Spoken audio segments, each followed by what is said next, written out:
আসসালামু আলাইকুম। আপনারা সকলে কেমন আছেন? আশা করি ভালো আছেন। পাঠ করছি অনুভবে তুমি, লেখনীতে লিজামণি, পর্ব সংখ্যা 30।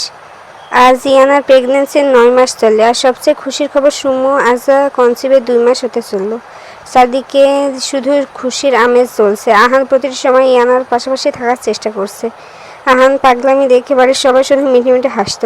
আহান কারোর জন্য এতটা চিন্তিত হয়ে কাজ করে না। ইয়ানার প্রথম মিসক্যারেজের পর থেকে আহান আরও বেশি সতর্ক হয়ে পড়েছে। এই 9 মাসে আহান ইয়ানাকে বাইরে যেতে দেয়নি। মাঝে মাঝে ইয়ানার খারাপ লাগলেও আহান নিজে ইয়ানাকে বাগানে নিয়ে যেত। কিছু সময় প্রকৃতির হাওয়া খেয়ে আবার রুমে নিয়ে আসতো।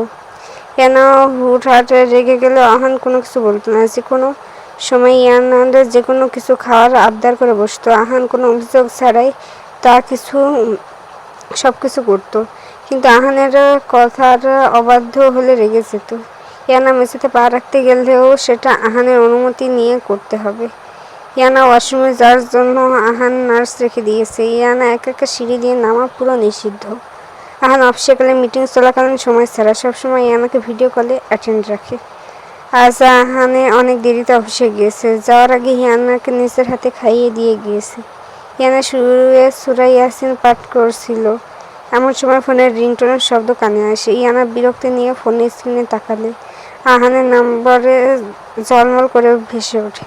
ইয়ানা প্রায় কান্না করার মতো অবস্থা। মনে মনে বিড়বিড় করে বলে, আল্লাহ, জীবনে কি কেউ প্রেগনেন্ট হয়নি? আমি কি তোমার দুনিয়া ফার্স্ট কনসিভ করেছি? এই লোকের পাগলামি দেখলে তো তাই মনে হচ্ছে। একটা নিঃশ্বাস ফেলাও যেন উনি আটকে ওঠে। এখন তো আর ঝর্ণা নেই, তাহলে তো চিন্তা কিসের? মায়াতে চলেছিলাম, কিন্তু আমাকে তো একদম বন্দি বানিয়ে ফেলেছে। ওয়াশরুমে যাওয়ার জন্য নার্স লাগে? Like seriously? আল্লাহ, ওনার পাগলামি থেকে আমাকে রক্ষা করো। এনা ভাবনার জগৎ থেকে বেরিয়ে আসে আহানের ঘর কাঁপানো ফোনের শব্দে। এনা ভয়ে ভয়ে মোবাইলের দিকে তাকিয়ে বলে, ওহ নো, ভাবনার কারণে ফোন ধরতে দেরি হয়ে গিয়েছে। আজ মায়ের নিশ্চিত। এনা স্বপ্ন ঢুক গেলে ভয়ে ভয়ে বলে, হ্যাঁ হ্যালো। ওপাশ থেকে শুধু বড় বড় নিঃশ্বাস নেওয়ার শব্দ আসছিল। আহান চোখ বন্ধ করে নিজের চুল আঁকড়ে ধরে রেখেছে। আহান এনার দিকে তাকিয়ে শান্ত গলা বলে, কোথায় ছিল এতক্ষণ? আহানের চোখ দেখে ইয়ানা ভরকে যায়। এই কিছু সময়ের মধ্যে লোকটার কী হলো? ইয়ানা শুয়েছিলাম। আহান ফোন রিসিভ করেনি কেন? ইয়ানা রিসিভ করতে দেরি হয়ে গিয়েছে। আহান মোবাইলের কাছে থাকা সত্ত্বেও 10 মিনিট লাগে ফোন ধরতে। ইয়ানা চোখ বড় বড় করে তাকা। আল্লাহ, কি ভাবনায় পড়ে গিয়েছিলাম? 10 মিনিট ধরে আহান ফোন দিচ্ছে। ইয়ানা স্যারের মতো আহানের দিকে তাকায়। আহান এবারে রেগে ধমক দিয়ে বলে, সত্যি করে বলো, কোথায় ছিলে? তোমাকে আমি বলেছিলাম যেখানে যাও মোবাইলে যাতে ফোন দেওয়ার সাথে সাথে পাই। এই এই মেয়ে, বলিনি? ইয়ানা মাথা নেড়ে সম্মতি জানি। ইয়ানা, কিন্তু আমি কোথাও যাইনি, এখানেই ছিলাম। আহান আবারও ইয়ানাকে ধমক দিয়ে বলে, চুপ ফাজিল, তুমি জানো কি অবস্থা হয়েছিল আমার? ধারণা আছে তোমার? আবার এমন করলে থাপড়ে অজ্ঞান করবো, বেয়াদব। ইয়ানা আহানের ধমক খেয়ে মৃদু সুরে বলে, সরি, আর এমন হবে না। আহান ইয়ানার মুখের দিকে তাকিয়ে, এই মুখের দিকে তাকালে সব রাগের নিঃশেষ হয়ে যায়। এই মেয়েটা আহানের কাছে কি আহান আজও অনুধাবন করতে পারেনি। আহান ইয়ানার চুপসে যাওয়া মুখটির দিকে তাকিয়ে আধুরে গলা বলে, আমি যে ফলগুলো খেতে রেখে এসেছিলাম, খেয়েছো? ইয়ানা আবারও ভরকেছে। আল্লাহ, আজকে ওর ধমক খাওয়ার দিবস। ইয়ানা, হ্যাঁ হ্যাঁ খেয়েছি। আহান কপাল কুঁচকে বলে, ফ্রুটের প্লেট দেখি। আহানের কথা শুনে ইয়ানা মাথা নিচু করে ফেলে। আহান, কি হলো দেখাও। ইয়ানা, না দেখালে হয় না। আহান মৃদু ধমক দিয়ে বলে, এখন সব ফ্রুট আমার সামনে বসে খাবে। কেন? বিশ্বাস করুন, আমি ছোট থেকে ফ্রুট খুব অপছন্দ করতাম। আম্মু আমাকে ধমকেও খাওয়াতে পারতো না, তাও আপনার ধমক খেয়েছি অনেক। আর খেতে পারবো না, এবারের মতো ছেড়ে দিন। আহান ইয়ানার কথা এড়িয়ে গিয়ে বলে, তুমি খাবে নাকি আমি এখন বাসায় আসবো? আর আমি বাসায় আসলে শুধু ওগুলো না, আরও অনেক কিছু দিব। ইয়ানা আহানের কথা শুনে মেয়েকে হাসিতে বলে, না না, আসার দরকার নেই, কষ্ট করে আমি খাচ্ছি। আহান ইয়ানার আড়ালে একটা মুচকে হাসি দেয়। আহান, কুইক। ইয়ানার ডেলিভারির সময় চলে এসেছে, ফলে আহান ইয়ানার প্রতি আরও সচেতন হয়ে পড়েছে। খাবার থেকে শুরু করে সব কিছু ডাক্তারের পরামর্শ অনুযায়ী খাওয়ানোর চেষ্টা করে। আর ইয়ানা আহানের ধমককে এক প্রকার নিরুপায় হয়ে খেতে হচ্ছে। ইয়ানা এক এক প্রকার বাধ্য হয়ে সব ফ্রুট শেষ করে। খাওয়া শেষ করে ইয়ানা আহানের পানে তাকায়। আহান ইয়ানার তাকানো দেখিয়ে হাসি দিয়ে বললে, এভাবে তাকিয়ে লাভ নেই মিসেস, ধমক দিয়েছে বলে খেয়েছেন। যদি আদর করে বলতাম তাহলে হাজারটা বাহানা করতেন। ডাক্তারেরা ঔষধের থেকে আমার ধমক আপনার উপর বেশি কাজ করে। এখন তাড়াতাড়ি শুয়ে পড়ুন, আমি 9টার দিকে চলে আসবো। আপনাকে নিয়ে একটু বাইরে যাব। বাইরে যাওয়ার কথা শুনে ইয়ানা কপাল কুঁচকে বলে, কি বলছেন? না মানে লাস্টের কথাটা শুনতে পাইনি। আহান, শুনতে হবে না, না নিয়ে গেলেই দেখতে পাবে। এখন চুপচাপ শুয়ে পড়ো। আর হ্যাঁ, ফোনটা প্রতিদিনকার মতো মিনি টেবিলের উপর রাখো, ওখান থেকে তোমাকে স্পষ্ট দেখা যায়। ইয়ানা আহানের কথা অনুযায়ী ফোনটা রেখে শুয়ে পড়ে। আহান ইয়ানার ঘুমন্ত মুখশ্রীর দিকে তাকিয়ে কাছে মনোযোগ দেয়। একদিকে সিসি ক্যামেরার মাধ্যমে, অন্যদিকে ভিডিও কলে ইয়ানাকে দেখতে পায়। আহানের প্রতিটি মুহূর্তে ইয়ানাকে নিয়ে আতঙ্কে থাকে।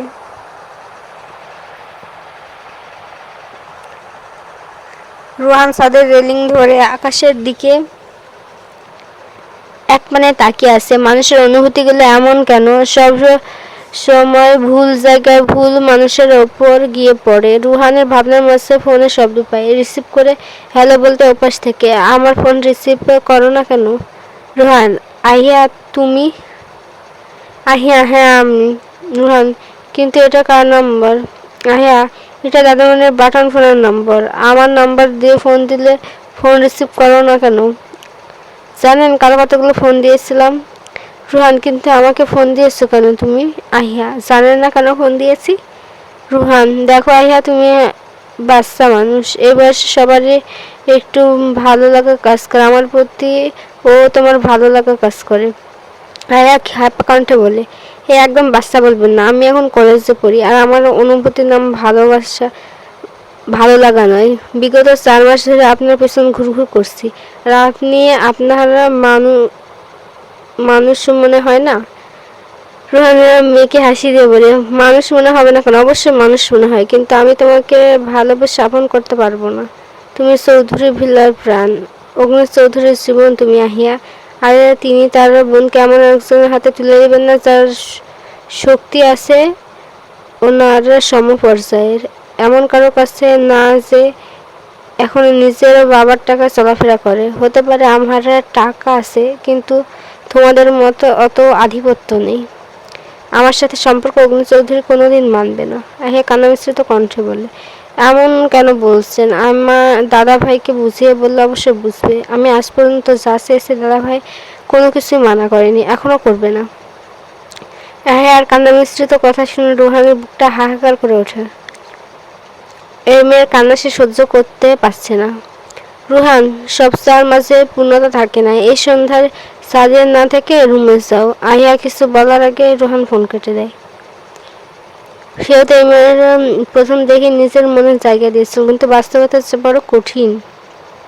রুহানের কেটে দেওয়া ফোনের দিকে তাকিয়ে আহিয়া রেগে দাঁতে দাঁত চেপে বলে, ভালোবাসি বলেছি বলি কি মাথায় উঠে গিয়েছেন? আমিও দেখবো কতদিন এড়িয়ে চলতে পারেন। আমি অগ্নি চৌধুরীর বোন হয়ে ওনার থেকেও কোনো অংশে কম নয়। আমিও আর ভালোবাসি বলে আপনার কাছে ভিক্ষে করব না, নিজেরা আসবেন আমার কাছে। এটা আহিয়া চৌধুরী আপনাকে প্রতিজ্ঞা করলো মিস্টার রুহান। এখন দেখবেন সেই ছোট্ট আহিয়া কি কি করতে পারে। সুমু রান্না করছে আর রায়ান তাকে হেল্প করছে, আর এটা সেটা বলে খুঁচাচ্ছে। রায়ানের কাছে সুমুর রান্না একটা অভ্যাসে পরিণত হয়েছে। নিজের বউয়ের হাতে রান্না ছাড়া অন্য কারোর হাতে রান্না খেয়ে পেট ভরে না, কিন্তু বউটা অসুস্থ, তাই সে নিজের যতটুকু সময় পারছে সুমুকে সাহায্য করছে। সাথে জ্বালানো তো ফ্রি আছে। তা অনেকক্ষণ পর রান্না শেষ করে সুমু টেবিলে খাবার পরিবেশন করে। রায়ান এক প্লেটে খাবার নিয়ে সুমুর মুখের দিকে ভাত তুলে ধরে। সুমু হাসি দিয়ে বলে, আপনি আগে খান, সারাদিন অফিস থেকে বাসায় এসেছেন, আগে নিজের যত্ন নিন মশাই। রায়ানের মাথাটা নিচে করে সুমুর পেটে চুমু খেয়ে বলে, তোমাকে তো খেতে বলছি না, আমি আমার পুস্কুকে খেতে বলছি। তুমি শুধু হা করে থাকবে আর আমার সোনা সেই খাবার খাবে। রায়ানের কথা শুনে সুমু হেসে ওঠে। এরপর রায়ানের দিকে তাকিয়ে বলে, আচ্ছা আমার কোনো দাম নেই? এখন সব ফুসকেটার হয়ে গেল। রান, বাচ্চার আম্মু সবার ঊর্ধ্বে, এরপর সব কিছু। বাচ্চার আম্মু না থাকলে যে আমি রান কখনো বাবাই হতে পারতাম না। তাই বাচ্চার সাথে সাথে বাচ্চার আম্মু আমার জীবন। রানের কথা শুনে সুমুর চোখে পানি চলে আসে। রানের সুমুর দিকে তাকিয়ে হতাশ হয়ে বলে, হয়েছে, আর কাঁদবেন না। এখন আমাদের বাচ্চা কান্না করার সময় আপনার না। সুমু ফিক করে হেসে ওঠে। এরপর রান সুমুকে খাইয়ে দিয়ে নিচেও খেয়ে নেয়। খাওয়া দাওয়া শেষে এক পর্যায়ে রান সুমুকে হুট করে পাঁচা কোলে নিয়ে নেয়। সুমু রানের দিকে কপাল কুঁচকে বলে, কি হয়েছে, কোলে তুলছেন কেন, নামান। রান সুমুরা কোনো কথা না শুনে সুমুকে একদম নিয়ে বিছানায় নামিয়ে দেয়। রান সুমুর দিকে তাকিয়ে দুষ্ট হাসি দিয়ে বলে, খুব শীত লাগছে, একটু প্রেমের আগুন লাগিয়ে দাও না বউ, প্লিজ। সুমু রানের কথা শুনে কটমট চোখে তাকায়। নির্লজ্জ গোয়েন্দা। ওয়েট করুন, ডিসলাই নিয়ে আসছি, পরে আগুন চালিয়ে যতটুকু শীত দূর করুন। রান মজা নিচ্ছে। সুমু নিজের হাসি আটকে বলে, একদম না। রান সুমুকে নিজের বক্ষে রেখে বলে, বেঁচে গেলে অসুস্থ বলে, নাহলে তোমার মজা করা আমি অন্যভাবে বন্ধ করতাম। ইয়ানা গভীর ঘুমে বুঁদ হয়ে আছে। মুখের উপর ঠান্ডা পানি পড়তে ধরফড়িয়ে ওঠে। চোখ মেলে আহানকে দেখতে পেয়ে রেগে বলে, এ রাতে আপনি ঠান্ডা পানি ফেলছেন কেন আমার উপর? আহান একটা ব্যাগ হাতে দিয়ে বলে, এটা পরে তৈরি হয় না। এরকম ব্যাগটা হাতে নিয়ে কপাল কুঁচকে বলে, কি এটার মধ্যে? আহান খুলে দেখো। ইয়ানা বক্সটা খুলে হা করে তাকিয়েছে। কি সুন্দর একটা ড্রেস। ইয়ানা, এটা কি আমার জন্য? আহান, অন্য জনের জন্য আনার কথা ছিল। 10 মিনিটের মধ্যে রেডি হয়ে আসবে। আর হ্যাঁ, মুখে কিছু দেবে না, কাজ হলো না, ন্যাচারাল লুকে দেখতে চাই তোমাকে। ইয়ানা, এত রাতে এটা কোথায় পেলেন? হানা কানাডা থেকে আসে দিয়ে গেল সন্ধ্যায়, কাজের চাপে আসতে পারিনি। ইয়ানা অবাক হয়ে বলে, আপনি কানাডা থেকে ড্রেস জানিয়েছেন কেন? বাংলাদেশে কি পোশাক কম আছে? আহান, তোমাকে এত কিছু ভাবতে হবে না। কে বলেছে ভাবতে? যাও তাড়াতাড়ি রেডি হয়ে আসো। ইয়ানা আহানের কথা মন্ত্র ট্রায়াল রুমে গিয়ে ড্রেসটা পরে নেয়। লালের মধ্যে পিঙ্ক কালারের ছোট ছোট পাথর। ড্রেসটা পরতে পাথরগুলো চিকচিক করতে থাকে। পুরো ট্রায়াল রুমে ইয়ানার সৌন্দর্য মুখরিত। এই রূপ দেখে নির্ঘাত একজনের হৃদয় ক্ষতবিক্ষত হবে। ইয়ানা দরজা ঠেলে ট্রায়াল রুমে থেকে বের হয়ে আসে। আহান সেই কাদম্বনির দিকে তাকিয়ে এক অদ্ভুত মোহে মোহিত হয়ে পড়ে। এ মেয়ে অগ্নিচৌধুরীর অর্ধাঙ্গিনী তো। আহান ইয়ানার দিকে তাকিয়ে একটা মুচকে হাসি দিয়ে বলে। তার সামনে আর একটা বক্স নিয়ে দাঁড়ায়। এরপর ইয়ানার আয়নার সামনে দাঁড় করিয়ে ইয়ানার ঘাট থেকে কোমর পর্যন্ত চুলগুলো সরিয়ে একটা সাদা পাথরের হীরার হার পরিয়ে দেয়। হারের সাথে ম্যাচিং করে একজোড়া কানের দুল পরিয়ে দেয়। এরপর কানে চুমু দিয়ে বলে, বেঁচে গেলে আমার অনুভবের শেষে আমার সন্তান তোমার গর্ভে বলে, নাহলে আজ অগ্নি চৌধুরী কোন সীমা অতিক্রম করতো আপনার ধারণাও নেই। এরপর আহান ইয়ানাকে পাঁচটা কোলে নিয়ে সিঁড়ি দিয়ে নেমে আসে। ইয়ানা লজ্জা এখনো আহানের বক্ষে নিজের মুখ লুকিয়ে রেখেছে। আহান ইয়ানাকে আলতো করে গাড়িতে বসিয়ে গাড়ির সিট বেল্ট লাগিয়ে দেয়। ইয়ানা আজ অনেকদিন পর বাহিরে বের হয়েছে, কিন্তু বাহিরের বাতাস সে ফিল করতে পারছে না। আহান পুরো গাড়ির কাউচ বন্ধ করে দিয়েছে। ইয়ানা, এই দিকের কাউচটা খুলে দিন তো। কেন? ইয়ানা একটু বাহিরের পরিবেশ ফিল করতে চায়। আহান, না, এখন রাত, বাহিরের পরিবেশ দেখতে হবে না। আর মাত্র কয়েকটা দিন অপেক্ষা করো, তখন বাহিরের পরিবেশ যত ইচ্ছা দেখো।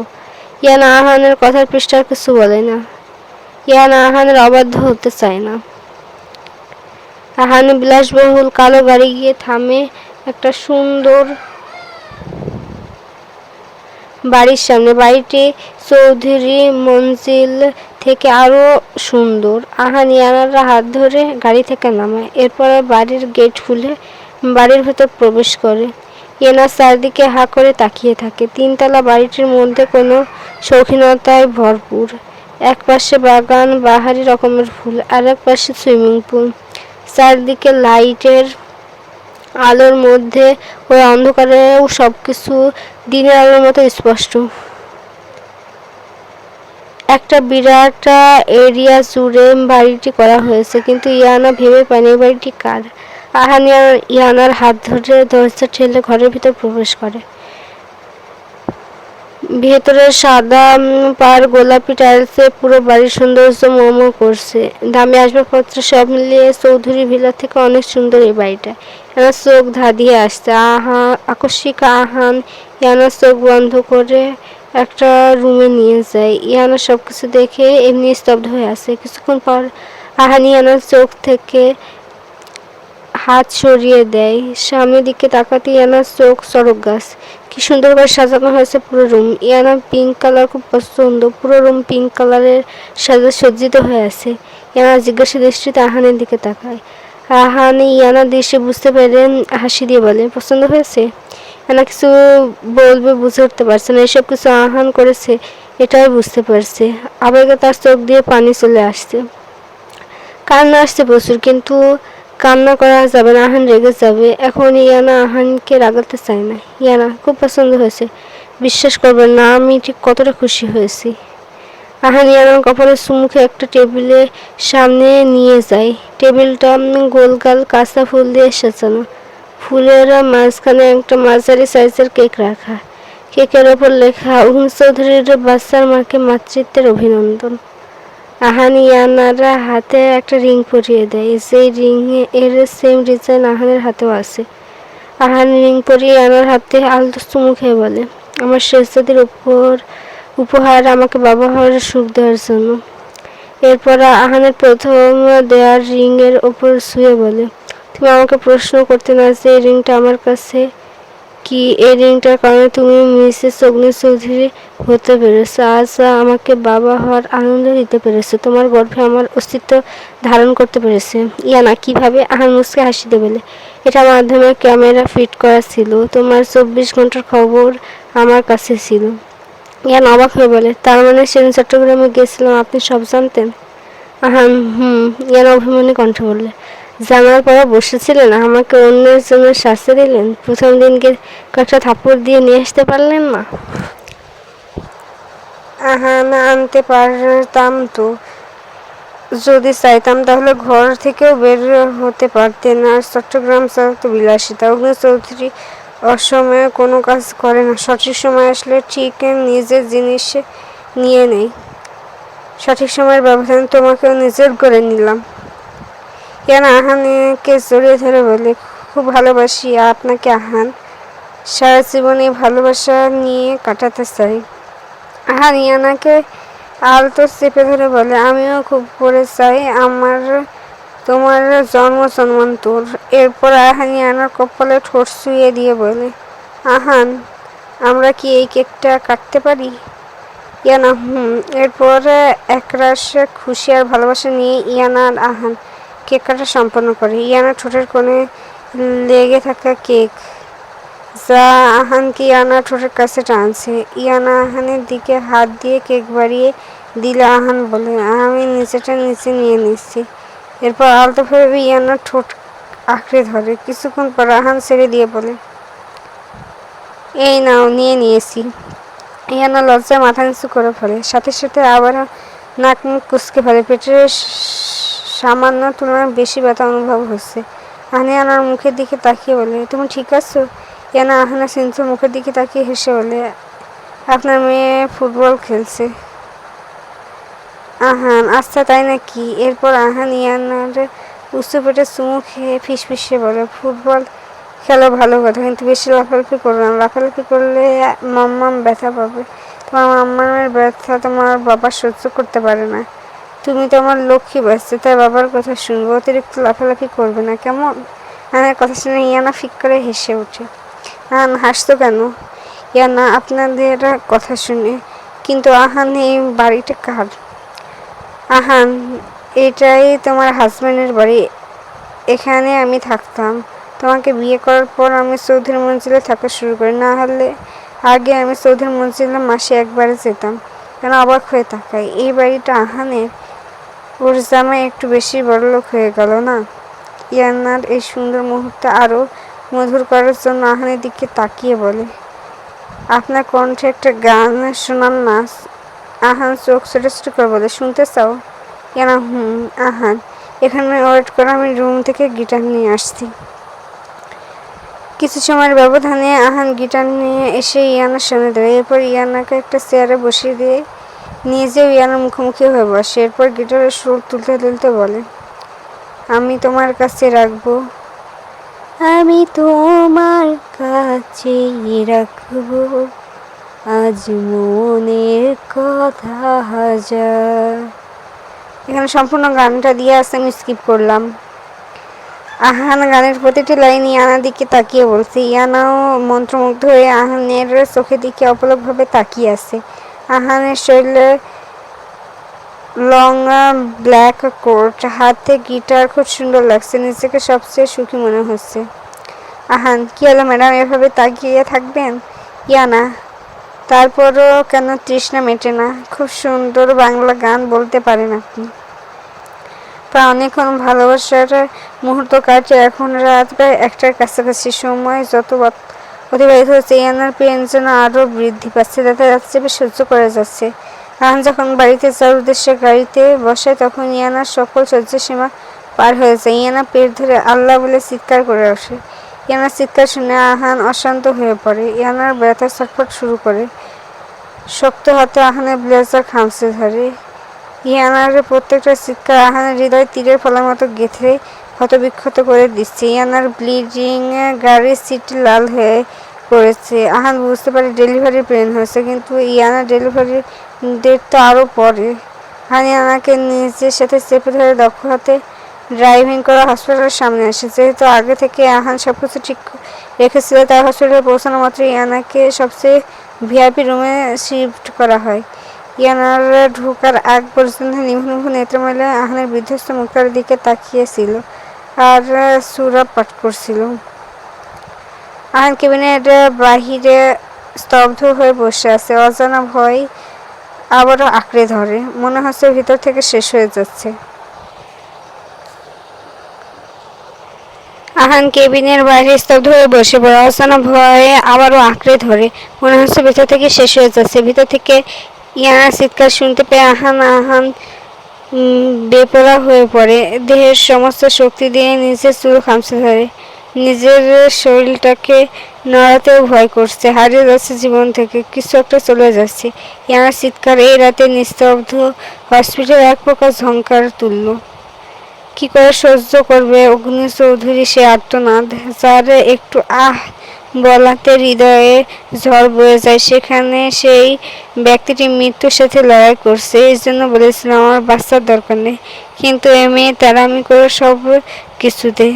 একবার সুস্থ হোক, থাপড়িয়ে অজ্ঞান করবে বেয়াদবটাকে, স্বামীর কথার অমান্য করে। এখন কষ্ট কার হচ্ছে? নিজে তো কষ্ট ভোগ করছে, তার সাথে দ্বিগুণ কষ্ট আমাকেও উপভোগ করাচ্ছে। না পারছে ইয়ানার আর্তনাদ সহ্য করতে, আর না পারছে ইয়ানার কাছে যেতে। সে মেয়েটার সামনে গিয়ে দাঁড়াতে পারবে না, দেখতে পারবে না ইয়ানার এই বিধ্বস্ত অবস্থা। ইয়ানার এই অবস্থা নিজের চোখে দেখলে হয়তো মাথা খারাপ হয়ে যেতে পারে। কি করবে সে নিজেও বুঝতে পারবে না। এই সেম করিডোরে থাকি আহান বড় বড় নিঃশ্বাস টানছে।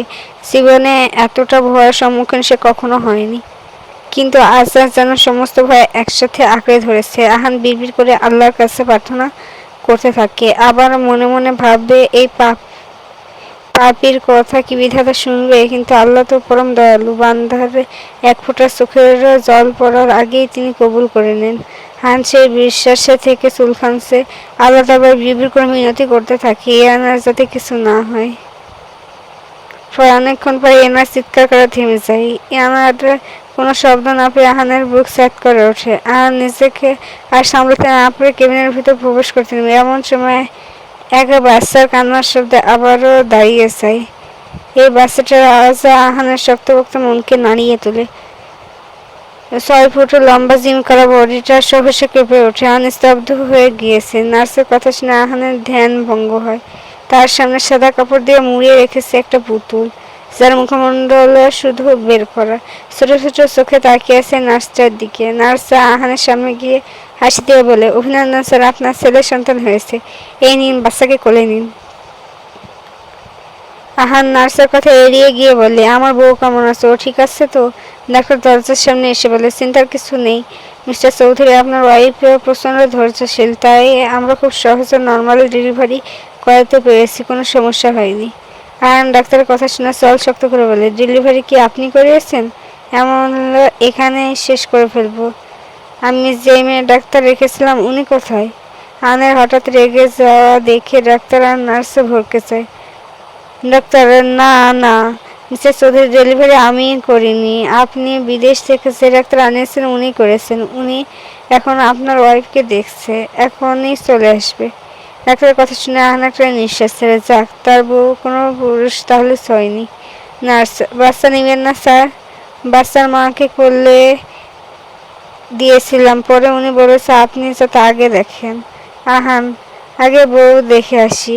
আহানের কথাটা শেষ করে কেবিনের ভিতর চলে যায়। ডাক্তার ইয়ানার হাতে স্যালাইন দিয়ে দিচ্ছে। ইয়ানা হালকা নেত্র মেলে তাকায়, এদিকে নার্সা হাঁ করে তাকিয়ে আছে। এই 7 বছরে কাজ করে জীবনে কোনো পুরুষকে এই প্রথম বলছে আগে নিজের স্ত্রী দেখে আসি। অন্য পুরুষ তো বাচ্চা নিয়ে স্ত্রী ভুলে যায়। আহান ইয়ানার কাছে গিয়ে বসে। ইয়ানা আহানের দিকে তাকিয়ে ক্লান্ত চাহনিতে মেয়েকে হাসি দেয়। ইয়ানা, বাবুকে কোলে নেননি কেন? জানেন ও যখন পৃথিবীতে এসেছে তখন আমার বুকের ওপর রাখা হয়, কিন্তু আপনার ছেলে কি দুষ্টু, মাকে রেখে বাবাকে খোঁজা শুরু করে। আমার বুকের ওপর ফিসফিসিয়ে বলে, মাম্মা বাবা কোথায়? ইয়ানার কথা শুনে আহান হেসে ফেলে। এতক্ষণ আর চাপা ভয়েসের হৃদয় থেকে মুছে গিয়েছে নিজের অর্ধাঙ্গিনীকে সুস্থ দেখতে পেয়ে। আহান ইয়ানার কপাল আলতো চুমু দিয়ে নিজের চোখ বন্ধ করে নেয়। নার্স ইয়ানার ইশারা পেয়ে আহানের কাছে এনে বাবুকে দেয়। আহান কাঁপা কাঁপা হাতে বাচ্চাটাকে নিজের হাতে নিয়ে নেয়। সন্তানের স্পর্শ পেয়ে আহানের পুরো সত্তা কেঁপে ওঠে। যার সামনে কথা বলতে মানুষ কাঁপাকাঁপি শুরু করে দেয়, আর সে ভয়ঙ্কর মানব এক বাচ্চার স্পর্শ পেয়ে বাকরুদ্ধ হয়ে পড়েছে। এটা তার অস্তিত্ব। বাচ্চাটা আহানের দিকে বড় বড় চোখ করে তাকায়। আহান বাবুর কপাল আলতো করে ঠোঁট ছুঁয়ে দেয়, টুক করে গড়িয়ে পড়ে চোখ থেকে নোনা জল। বাচ্চারা বাবার মুখে হাত দিয়ে নাড়াচ্ছে। আহান নিচের ছেলের দিকে অপলক দৃষ্টিতে তাকিয়ে আছে। ইয়ানা বাবার ছেলে মুহূর্তে দেখে এক তৃপ্তিময় হাসি দেয়। এরপর আহানকে খোঁচানোর জন্য বলে, কে জানে বলেছিল বাচ্চা চাই না? ইয়ানা, আমার বাচ্চার প্রয়োজন নেই, আমার কাছে তুমি আছো, আর কিছু চাই না, আমার কিছু চাই না। কিন্তু যে সন্তান চলে আসলো অমনি ইয়ানাকে ভুলে গেল, আমাকে ভুলে বাপ ছেলে ভাব আদান প্রদান করছে। বাহ, কি ভাগ্য আমার। আহান ইয়ানার কথা শুনে মুচকে হাসি দিয়ে বলে, থাপ্পড় না হসপিটালে পড়ে আছো, তবুও ফাজলামও যায় না। তোমার ভালোবাসার ভাগে এসেছে জান। তুমি আমার আত্মা, আমার অনুভবের শেষ জাতি, কিন্তু আমার সন্তান আমার জীবন। তুমি যদি আমার হৃৎপিণ্ড হও তাহলে আমার সন্তান আমার বেঁচে থাকা মূল চাবিকাঠি। কাউকে ভুলে অগ্নি চৌধুরী বাঁচতে পারবে না। ইয়ানা হঠাৎ চারপাশে লক্ষ্য করে আহানের দিকে তাকিয়ে বলে, সকাল হয়ে গিয়েছে নিশ্চয়? আহান, হ্যাঁ। ইয়ানা, আপনি বাড়িতে কাউকে জানাননি? কেউ আসেনি কেন? আহান ভাবলেশীন উত্তর দেয়, না, জানেনি। ইয়ানা অবাক হয়ে বলে, কেন? আহান, তোমার কি মনে হয় তখন আমি কাউকে জানার পরিস্থিতিতে ছিলাম? হৃদয় স্পন্দন বন্ধ হয়ে যাচ্ছিল আমার। এখন ইউভিকে SMS করে দিয়েছি, ও সবাইকে জানিয়ে দেবে, দেখবে 20 মিনিটের মধ্যে চলে এসেছে। ইয়ানা, সেই জন্য বাহিরে এত শব্দ এসেছিল। ডাক্তার সাথে রেগেছেন নাকি? আহান, ভেবেছিলাম তোমার ডেলিভারি উনি করেছেন। ইয়ানা, করলে কি হয়েছে? আহান ইয়ানার দিকে তাকিয়ে মৃদু ধমক দিয়ে, পুরুষ ডাক্তাররা কেন তোমার ডেলিভারি করাবে, ইডিয়েট। ওদের ছোঁয়া তোমাকে লাগতে দিব না। হ্যাঁ, উনি বড় ডাক্তার, তাই তোমার নিরাপত্তার জন্য ভেতরে যেতে দিয়েছিলাম, কিন্তু কঠোর নিষেধ ছিল তোমার দিকে যেতে ভুলেও না থাকায়। হুঁশিয়ারি দিয়েছি সিসি ক্যামেরা চেক করে এমন কিছু বলে জান খেয়ে ফেলবো। ধন্যবাদ সকলকে, ভুল ত্রুটি ক্ষমা দৃষ্টিতে দেখবেন। গল্পটি কেমন লাগলো কমেন্ট করে জানাবেন, আর বেশি বেশি করে লাইক করবেন।